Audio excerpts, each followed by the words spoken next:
आज हम जानेंगे classification of living beings. Classification of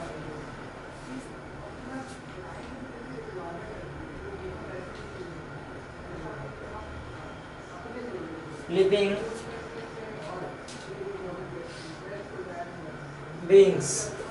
classification of living beings कई साइंटिस्टों ने दिया। सबसे पहले हम जानेंगे R.H. Whittaker according the classification of living beings according to R.H. Whittaker. R.H. Whittaker एक साइंटिस्ट थे। उन्होंने ऑल लिविंग वर्ड्स को 5 पार्ट में डिवाइड किया। उन्होंने कहा कि पूरे ऑल लिविंग्स को हम 5 पार्ट में डिवाइड कर सकते हैं और उसके बारे में आसानी से स्टडी कर सकते हैं। और R.H. व्हिटेकर ने ये थ्योरी प्रपोज किया या दिया 1969 ईस्वी में। तो हम जानेंगे सबसे पहले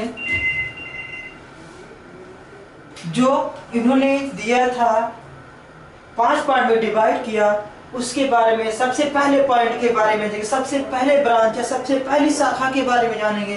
वो है मोनेरा, दूसरा है प्रोटिस्टा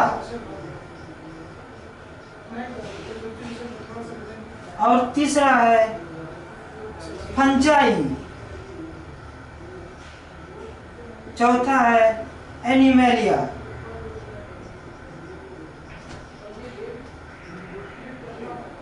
और पांचवा जो कि कह सकते हैं हम प्लांटी। R.H. व्हिटेकर ने पूरे ऑल लिविंग किंगडम को 5 भागों में डिवाइड किया। कहा Monera, protista, fungi and Plantae. सबसे पहले हम जानेंगे मोनेरा के बारे में।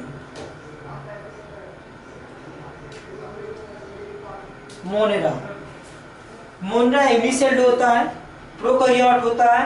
ये मोनेरा में जितने भी एनिमल्स आएंगे, प्लांट्स आएंगे, वो यूनिसेल्ड होंगे या प्रोकैरियोटिक होंगे।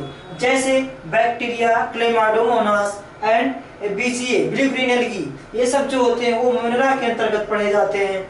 फिर उसके बाद प्रोटिस्टा में ये यूनिसेल्ड तो होते हैं लेकिन यूकैरियोट होते हैं, ना कि प्रोकैरियोट होते हैं। और ये पैरासाइट भी होते हैं, जैसे प्रोटोजोआ, अमीबा, इग्लिना एंड बीसीए के कुछ ऐसे सेवाल बॉक्स, इलोथ्रिक्स, स्पायर वगैरह। अब हम चर्चा करेंगे फंजाई कह सकते हैं प्लांट डिजीज है, क्योंकि फंजाई कंप्लीटली पूर्ण पैरासाइट होता है। इससे इसके माइसीलियम का बना हुआ होता है और फंजाई का इकोनॉमिक इंपॉर्टेंस भी होता है। फंजाई में क्लोरोफिल नहीं पाता है। ये मल्टी सेल्ड होता है क्योंकि बहुकोशिकीय होता है। इसमें ढेर सारे माइसीलियम आते हैं और आपस में एक कॉम्प्लेक्स का फॉर्म करते हैं। उसी कॉम्प्लेक्स के एक नए फंजाई प्लांट्स का निर्माण होता है, इसीलिए इसे मल्टी सेल्ड कहते हैं। और ये पूर्ण पैरासाइट होता है। उसके बाद हम चर्चा करेंगे एनिमल्स। एनिमल जितने भी एनिमल्स हैं, जितने भी जंतु हैं, उनको हम एनिमेलिया के अंतर्गत अध्ययन करते हो, चाहे यूनिसेल्ड हो या मल्टी सेल्ड हो।